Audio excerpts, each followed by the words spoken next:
Aš gyvenu Vilniuje. Man patinka kas rytą pamatyti štai šį vaizdą. Esu vienos iš Vilniaus daugiabučių namų bendrijos pirmininkės. Čia mano bendrija. Šiuo metu aš esu Vilniaus savivaldybės tarybos narys. Gan aktyviai rašau 2 blogus. Vienas iš jų mano bendrijos blogas. Štai čia. Kitas yra mano asmeninis. Čia. Man patinka analizuoti duomenis, taipogi diagramas, analizuoti procesus. Dėl to man labai patinka atvirų duomenų iniciatyva Vilniuje.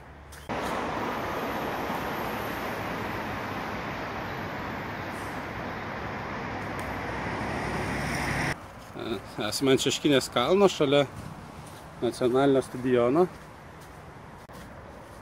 bet čia eiti daug smagiau negu šalia zuvinčių mašinų prie pat kelio. Įdomu, kokie čia žmonės lankosi, kai aš neinu į darbą.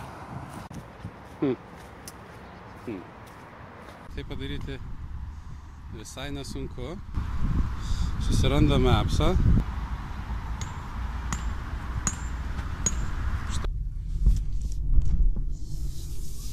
Štai ir atvažiavau. Tiesą sakant, man iki darbo važiuoti su elektromobiliu visiškai nereikia. Nes nėra kur čia važiuoti. Dalį kelio galiu nuvažiuoti ir dviračiu. Mano profesinis darbas. Čia visuomeninis darbas. Šanchajus. Akropolis. Ten Šeškinė. Čia amžinosios statybos. Dar man patinka atvirojo kodo programinė įranga.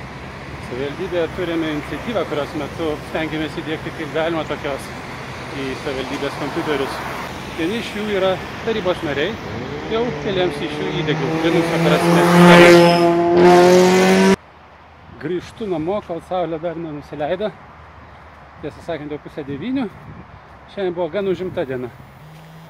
5 valandą buvo frakcijos posėdis, o vėliau vyko puikus ir nuostabus Code for Vilnius renginys, kurio metu susitinka programuotojai ir galvoja, ką gero nuveikus savo miestui nemokamai. Tai yra puikus pilietiškumo pavyzdys.